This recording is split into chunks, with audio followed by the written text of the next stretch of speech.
रसायन विज्ञान कक्षा 12 यूपी बोर्ड, अध्याय 9 नाइट्रोजन युक्त कार्बनिक यौगिक। तो एक ही वीडियो में हम जो है पूरे इस पार्ट को देखने का प्रयास करेंगे। तो प्रयास ही नहीं करेंगे, पूरा पार्ट देखेंगे। तो आइए शुरू करते हैं। तो सबसे पहले जानते हैं कि नाइट्रोजन युक्त कार्बनिक यौगिक कहते किसे हैं। तो देखिए, कार्बनिक यौगिकों में कार्बन, हाइड्रोजन और ऑक्सीजन के अलावा एक और तत्व आता है जिसको बोलते हैं नाइट्रोजन। ठीक, तो उसी को हम क्या बोलेंगे, नाइट्रोजन युक्त कार्बनिक यौगिक। जैसे RnH2 क्या है, एक कार्बनिक यौगिक है R। ठीक, और इसमें नाइट्रोजन आ गया तो ये क्या हो जाएगा, नाइट्रोजन युक्त कार्बनिक यौगिक। तो नाइट्रोजन युक्त जो कार्बनिक यौगिक होते हैं वो क्या कहलाते हैं, बायोमॉलिक्यूल्स, जैव अणु के अंतर्गत भी आते हैं। ठीक है, तो देखिए हम इसमें जानते हैं सबसे पहले एमीन। एमीन क्या होते हैं, तो एमीन क्या होते हैं, अमोनिया के एल्किल व्युत्पन्न। एमीन किसे कहते हैं, अमोनिया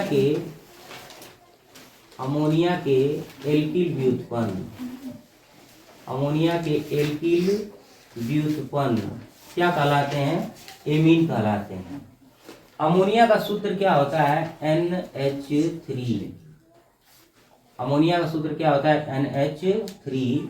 ठीक, तो इसमें एक H का एक एल्किल समूह से प्रतिस्थापन क्या कहलाएगा, एल्किल एमीन। तो ये हो जाएगा RnH2। देखिए ये NH3 का एक H है, इस H की जगह पर क्या हो गया, R आ जाएगा।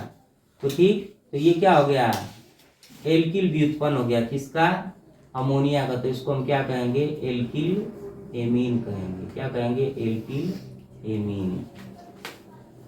तो अमोनिया के एल्किल व्युत्पन्न को क्या कहते हैं, एल्किल एमीन कहते हैं।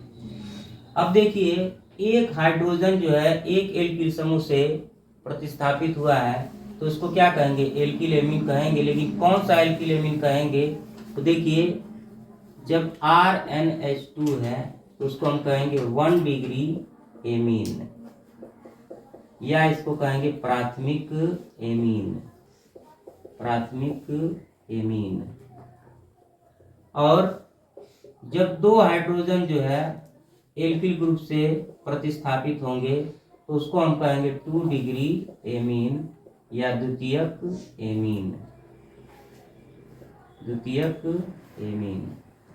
और जब तीनों हाइड्रोजन जो है एल्किल समूह से प्रतिस्थापित हो गए तो उसको हम क्या कहेंगे, तृतीयक एमीन। 3 डिग्री एमीन, तृतीयक एमीन। तो ये हो गया प्राइमरी एमीन, सेकेंडरी एमीन और टर्शियरी एमीन। तो हमने इसमें क्या जाना कि एमीन किसे कहते हैं, तो अमोनिया के एल्किल व्युत्पन्न क्या कहलाते हैं, एमीन कहलाते हैं। अमोनिया के एक H का एक R यानी एल्किल समूह से प्रतिस्थापन क्या कहलाएगा, एल्किल एमीन।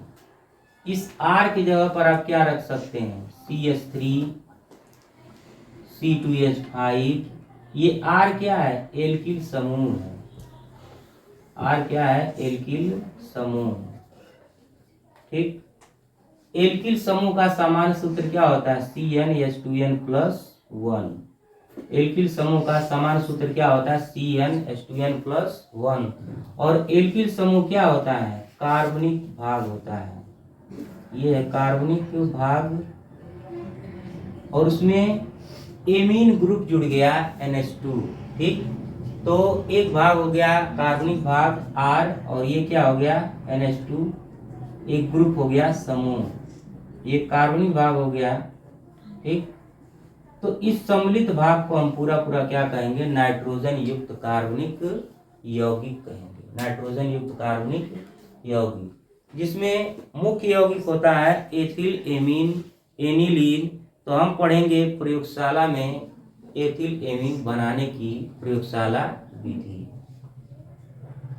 तो आइए देखते हैं एथिल एमीन बनाने की प्रयोगशाला विधि।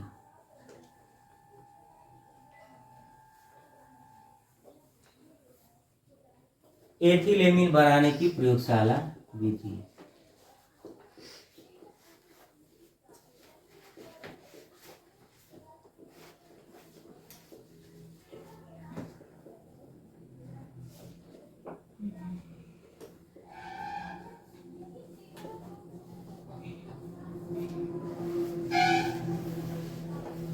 तो प्रयोगशाला में एथिल एमीन, प्रोपियोनेमाइड तथा ब्रोमीन की 10% NaOH के 200 ml जेली विलयन के साथ क्रिया कराने पर बनती है। कैसे बनती है? प्रोपियोनेमाइड CH3CH2 CONH2 क्या होता है? CH3CH2 CONH2 इसको हम बोलते हैं प्रोपियोनेमाइड। तो प्रोपियोनेमाइड की ब्रोमीन तथा 10% NaOH के 200 ml जेली विलयन के साथ क्रिया कराने पर बनता है। क्या बनता है? Ethyl amine. तो एथिल एमीन क्या हो जाएगा? CH3 CH2 और NH2 और प्लस ये देखिए Na है तो क्या हो जाएगा? 2NaBr और Na2CO3 भी बनेगा और प्लस 2NaBr भी बनेगा। तो देखिए सोडियम यहाँ 2 है और यहाँ 2 है, 2 और 2 मिलकर के क्या हो जाएंगे? 4 हो जाएंगे। ठीक, और ये ऑक्सीजन है, हाइड्रोजन है, तो इसमें क्या है? पानी भी बनेगा। तो कितना पानी बनेगा? यहाँ लिख देते हैं 2H2O। तो देखिए ये तो हो गया प्रयोगशाला विधि। प्रयोगशाला में कैसे बनाते हैं? प्रोपियोनेमाइड की ब्रोमीन तथा NaOH के साथ क्रिया कराने पर एथिल एमीन बनता है। Ethyl amine. अब इसका अगर हम विधि वर्णन करें तो क्या करते हैं? एक गोल पेंदी का फ्लास्क लेते हैं, एक गोल पेंदी का फ्लास्क लेते हैं। इस फ्लास्क को हम तांबे की जाली पर रख देते हैं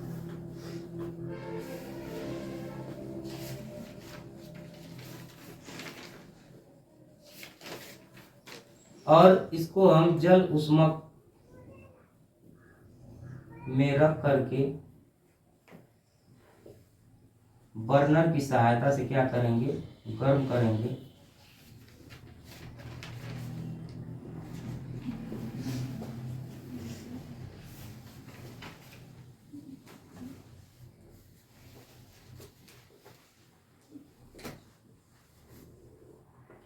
क्या करेंगे? इसको बर्नर की सहायता से गर्म करेंगे और इसमें स्टैंड के द्वारा इन सबको कस देंगे।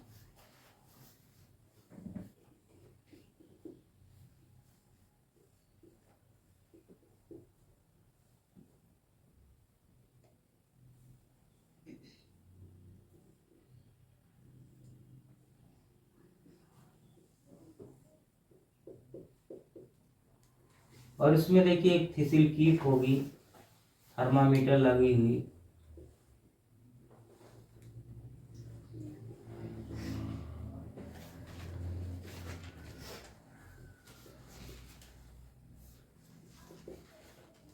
और यहाँ एक निकास नली होगी।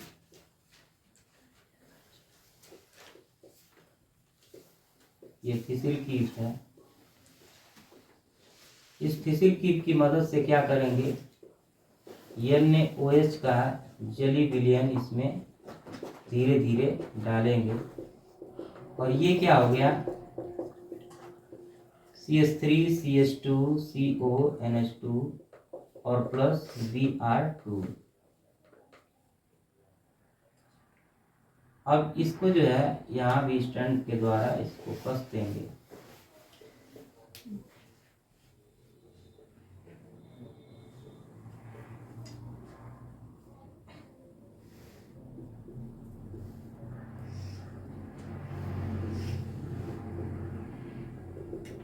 और जब बर्नर की सहायता से इसको गर्म करेंगे तो निकास नली के द्वारा होते हुए एथिल एमीन जो है बनना प्रारंभ होगी और यह एथिल एमीन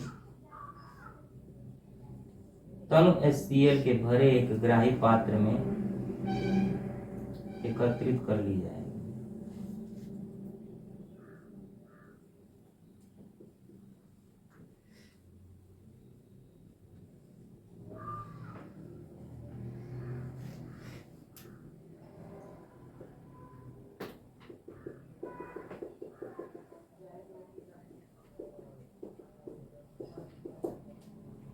ये जो है तनु HCl है और इस तरह से जो प्राप्त एथिलेमिन होगा वो शुद्ध नहीं होगा, उसमें जो है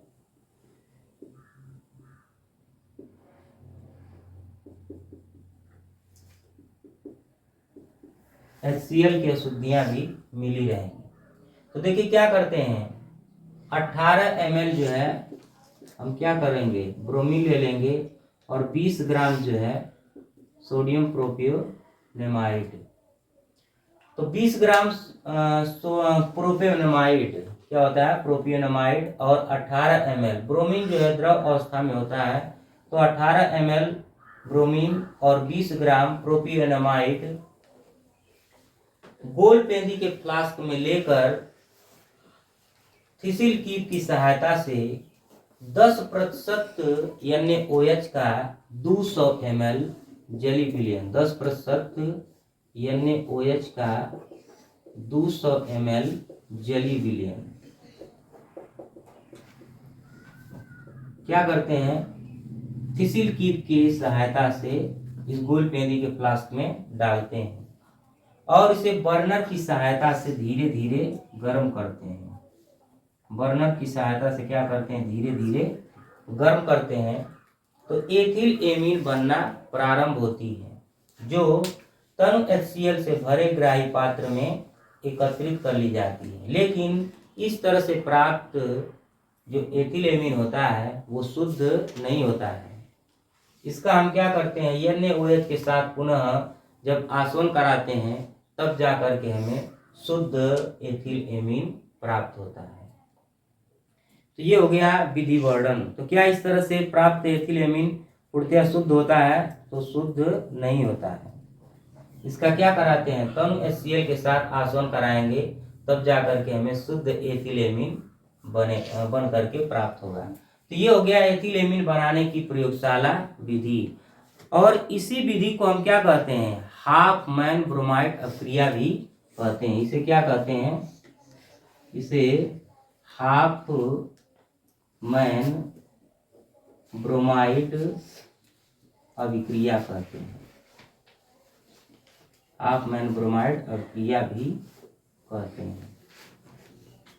तो अगर प्रश्न में पूछ देता है कि हाफ मैन ब्रोमाइड अभिक्रिया किसे कहते हैं, तो प्रयोगशाला में एथिल एमीन बनाने की जो ये विधि है इसको हम लिख देंगे तो हमारा आंसर हो जाएगा।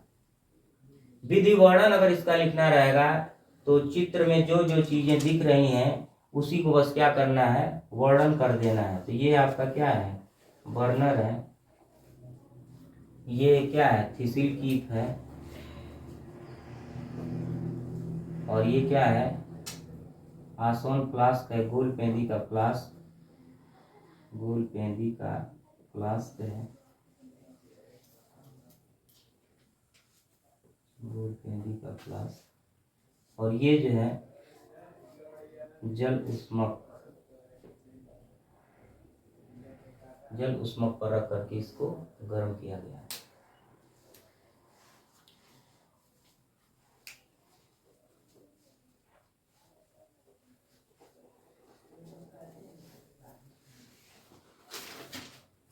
तो देखिए एथिल एमीन बनाने की प्रयोगशाला विधि और विधि वर्णन हो गया। अब देखिए इसमें पूरा चैप्टर पढ़ने में ज़्यादा समय लगता है, लेकिन अगर इस चैप्टर में कुछ महत्वपूर्ण अभिक्रियाओं को पढ़ लिया जाए तो चैप्टर जो है आसान हो जाता है। तो जैसे कि ये देखिए एथिल एमीन बनाने की प्रयोगशाला विधि हो गया, तो यही क्या है, हाफ मैन ब्रोमाइड अभिक्रिया। 2 प्रश्न 3 प्रश्न इसी से बन जाएंगे। प्रश्न पूछ दिया कि क्या होता है जब, या कह देगा कि प्रोपियोनेमाइड से एथिल एमीन कैसे बनाएंगे, कैसे प्राप्त करेंगे, यही रिएक्शन लिख देंगे। ठीक, तो इसी तरह से हम पढ़ेंगे कुछ महत्वपूर्ण अभिक्रियाएं इसमें। जैसे एक अभिक्रिया आती है कार्बिल एमीन अभिक्रिया और एक अभिक्रिया है स्मिथ अभिक्रिया, ठीक। और इसी में पढ़ लेंगे डाई एजोटीकरण। बस इतने में ही चैप्टर आधा जो है नपा जाएगा, ठीक। तो देखिए क्या पढ़ेंगे, कार्बिल एमीन अभिक्रिया, कार्बिल एमीन अभिक्रिया। तो कार्बिल एमीन अभिक्रिया होती क्या है, कार्बिल एमीन अभिक्रिया क्या होती है। इसमें हम क्या करते हैं, कोई प्राथमिक एमीन ले लेते हैं, जैसे एथिल एमीन, उसकी क्रिया किसके साथ करा देंगे, क्लोरोफॉर्म की कुछ बूंद लेकर के और एल्कोहलिक KOH के साथ करा देंगे। तो क्या बन जाएगा, तीव्र दुर्गंध युक्त आइसोसाइनाइड, एल्किल आइसोसाइनाइड, ठीक। तो एल्किल कहने का मतलब हो गया कि मेथिल एथिल कुछ भी बन सकता है, फेनिल आइसोसाइनाइड भी बन सकता है कार्बिल एमीन अभिक्रिया में। तो क्या हो जाएगा, कोई प्राथमिक एमीन ले लिए RNH2 और उसकी क्रिया किससे करा दिए, क्लोरोफॉर्म की कुछ बूंद लेकर के एल्कोहलिक KOH के साथ जैसे आप कराएंगे। देखिए यहाँ पर 3KOH रखिए, तो यहाँ पर आपको क्या मिल जाएगा, RNC एल्किल आइसोसाइनाइड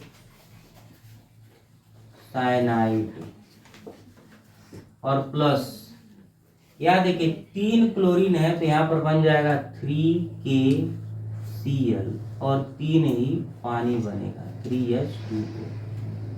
तो ये हो गया एल्किल आइसोसाइनाइड, ये तीव्र दुर्गंध युक्त, इसको हम कार्बिल एमीन अभिक्रिया कहेंगे या एल्किल एमीन का क्या कह देंगे, परीक्षण भी कह सकते हैं। इस R की जगह पर आप क्या रख लीजिए, CH3NH2 मेथिल एमीन हो गया और प्लस CHCl3 क्लोरोफॉर्म हो गया और प्लस 3KOH। तो क्या बन जाएगा यहाँ पर CH3NC और प्लस 3KCl प्लस 3H2O। अब देखिए यहाँ पर CH3CH2NH2 अगर ले लें, ये क्या हो गया, एथिल एमीन हो गया, एथिल एमीन और प्लस CHCl3 प्लस 3KOH। तो क्या हो जाएगा, CH3CH2NC और प्लस 3KCl और प्लस 3H2O।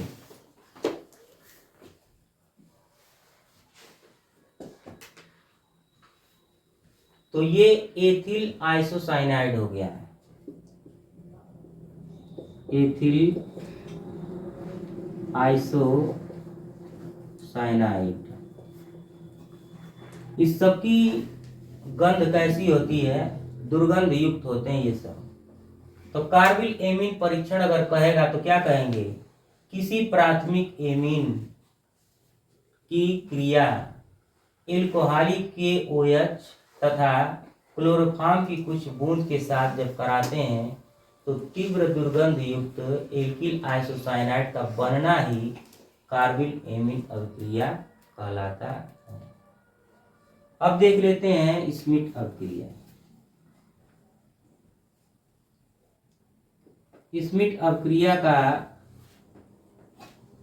प्रयोग क्या बनाने में करते हैं, तो एल्किल एमीन बनाने में करते हैं, प्राथमिक एमीन या एल्किल एमीन बनाने में करते हैं। प्राथमिक एमीन यानी RNH2, ठीक।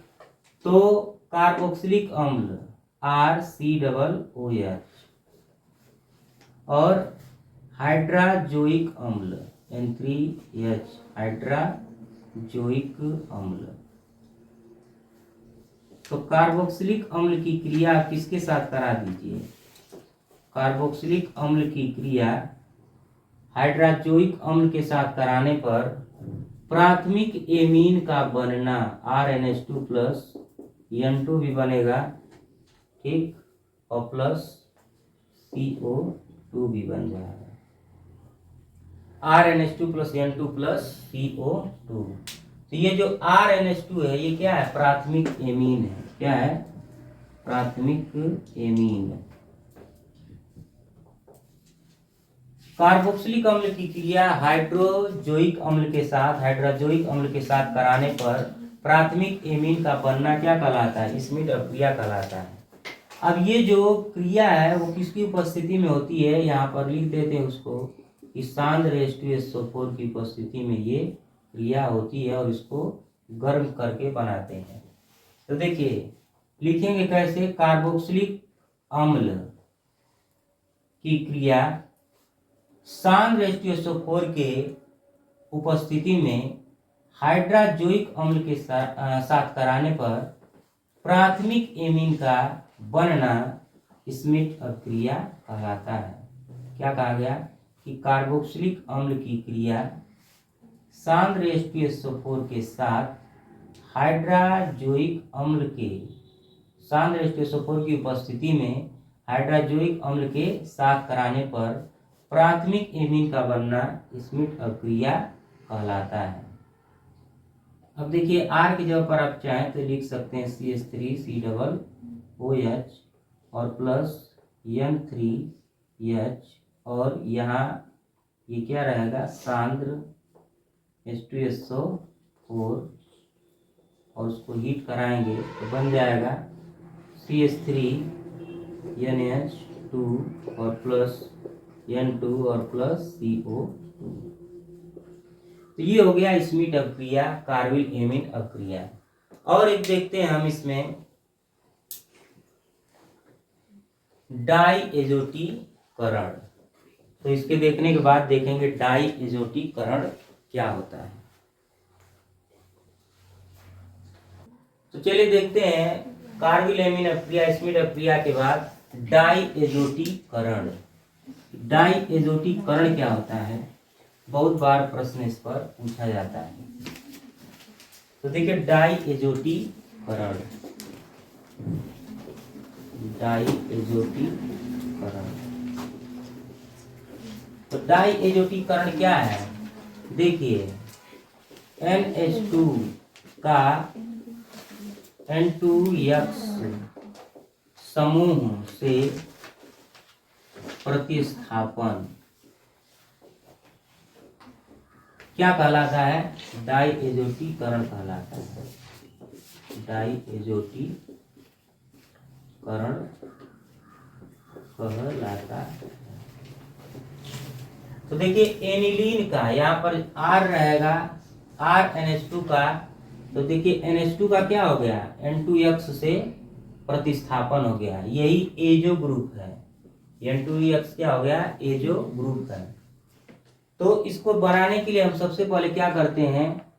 सोडियम नाइट्राइड के हिमशीतित विलयन में या HCl का विलयन लेते हैं और उसमें सोडियम नाइट्राइड का हिमशीतित विलयन मिलाते हैं, यानी ठंडे में अपक्रिया कराएंगे। ठीक, तो क्या बन जाएगा? HNO2 नाइट्रस अम्ल बनेगा। क्या बनेगा? नाइट्रस अम्ल HNO2 और प्लस NaCl बन जाएगा। अब इस नाइट्रस अम्ल की जो क्रिया है वो किसके साथ करा देंगे? एनिलीन के साथ। नाइट्रस अम्ल की क्रिया किसके साथ करा देंगे? एनिलीन के साथ जब कराएंगे और साथ ही साथ HCl भी रखिए। HCl जब रखेंगे तो क्या हो जाएगा? N2Cl और यहाँ पर बन जाएगा क्या? Benzene diazonium chloride. Benzene diazonium chloride. ठीक, तो बेंजीन डाई एजोनियम क्लोराइड का बनना ही क्या कहलाता है? डाईएजोटीकरण कहलाता है। अब देखिए यहाँ पर ऑक्सीजन बचा है और H बचा है, ये है H और एक H क्या हो जाएंगे 2H2O। तो यहाँ पर आप क्या कर दीजिए, ठीक है, N2Cl हो गया, बेंजीन डाइएथेनियम क्लोराइड, और ये क्या है एनिलीन है, क्या है एनिलीन। तो देखते हैं इसे, तो डाई एजोटीकरण किसे कहते हैं, एनिलीन के NH2 का N2 समूह से प्रतिस्थापन ही क्या कहलाता है, डाई एजोटीकरण कहलाता है। या आप कहेंगे क्या कि सोडियम नाइट्राइड के हिमशीतित विलयन में HCl प्रवाहित करने पर, या HCl या हाइड्रोजन क्लोराइड के विलयन में हिमशीतित या ठंडा ठंडा NO2 सोडियम नाइट्राइड का विलयन प्रवाहित जब करते हैं, ठीक, तो क्या बनता है, नाइट्रस अम्ल बनता है। अब उस नाइट्रस अम्ल की क्रिया जब हम एनिलीन के साथ कराते हैं तो उसका जो NH2 है वो N2Cl से प्रतिस्थापित हो जाता है और क्या बनता है, बेंजीन डाइएजोनियम क्लोराइड। इसी को हम क्या कहते हैं, डाइएजोटीकरण कहते हैं। क्या कहते हैं, डाइएजोटीकरण कहते हैं। अब इस डाइएजोटीकरण के बाद एक और इसमें महत्वपूर्ण हेडिंग बचती है सैंडमायर अभिक्रिया की। तो सैंडमायर अभिक्रिया जो है इसी से प्राप्त होता है। बेंजीन डाइएजोनियम क्लोराइड जब बन गया है तो क्यूप्रस हैलाइड के साथ क्या करा दीजिए, उसकी क्रिया। तो जब क्यूप्रस हैलाइड के साथ जब उसकी क्रिया करा देंगे तो ब्रोमोबेंजीन का बनना ही क्या कहलाता है, सैंडमायर अभिक्रिया कहलाता है। तो देखिए सैंडमायर अभिक्रिया, सैंडमायर अभिक्रिया, सैंडमायर अभिक्रिया किसे कहते हैं। तो N2 जो Cl है, बेंजीन डाइएजोनियम क्लोराइड है, उसकी क्रिया आपको किससे कराना होगा, Cu2Br2। क्यूप्रस हैलाइड या क्यूप्रस ब्रोमाइड से जब कराएंगे तो ब्रोमोबेंजीन का बनना, ब्रोमोबेंजीन का बनना, ये हो गया क्या, ब्रोमोबेंजीन। तो ब्रोमोबेंजीन का बनना क्या कहलाता है, सैंडमायर अभिक्रिया। इसको दो भाग ले लेंगे, इसको भी दो भाग कर देंगे और यहाँ क्या बन जाएगा, Cu, यहाँ क्या बन जाएगा, देखिए CuCl2, CuCl2। तो ये तो हो गया benzene diazonium chloride, benzene diazonium chloride, और ये हो गया ब्रोमोबेंजीन। तो क्या कहेंगे, बेंजीन डाइएजोनियम क्लोराइड की क्रिया क्यूप्रस हैलाइड के साथ कराने पर, बेंजीन डाइएजोनियम क्लोराइड की क्रिया क्यूप्रस हैलाइड के साथ कराने पर ब्रोमोबेंजीन का बनना ही क्या कहलाता है, सैंडमायर अभिक्रिया कहलाता है। क्या कहलाता है, सैंडमायर अभिक्रिया कहलाता है। तो यहाँ देखिए CuCl2 तो बन गया, लेकिन इसका एक N2 जो है बाकी है, तो यहाँ पर आप क्या कर देंगे, N2 लगा देंगे। तो यहाँ पर 2 लग गया है, तो यहाँ पर भी क्या लगना चाहिए, 2 लगना चाहिए। और ये देखिए CuCl2 है, तो आप इसको क्या कर दीजिए, Cu2Cl2, क्यूप्रस हैलाइड। तो इस तरह से रिएक्शन भी क्या हो गया, बैलेंस हो गया। ब्रोमीन 2 है, हो गया 2 और 2 कितना, 4 नाइट्रोजन है, तो यहाँ पर 4 नाइट्रोजन हो गया। कॉपर 2 है, 2 है, क्लोरीन 2 है, क्लोरीन भी 2 है, ठीक। तो सैंडमायर अभिक्रिया किसे कहते हैं, बेंजीन डाइएजोनियम क्लोराइड। मुख्य उत्पाद हमारा क्या है, ब्रोमोबेंजीन, ठीक। तो बेंजीन डाइएजोनियम क्लोराइड की क्रिया क्यूप्रस हैलाइड के साथ कराने पर ब्रोमोबेंजीन का बनना क्या कहलाता है, सैंडमायर अभिक्रिया कहलाता है। तो इस तरह से अध्याय 9 जो है 1 शॉर्ट वीडियो का ये पार्ट यहीं पर समाप्त होता है। परीक्षा में पूछे गए महत्वपूर्ण प्रश्नों को ही इस पार्ट में रखा गया है। तो मिलते हैं अगले पार्ट में, और अगला पार्ट हमारा जो होगा वो आखिरी चैप्टर होगा रसायन विज्ञान का, चैप्टर नंबर 10 बायोमॉलिक्यूल्स, जैव अणु।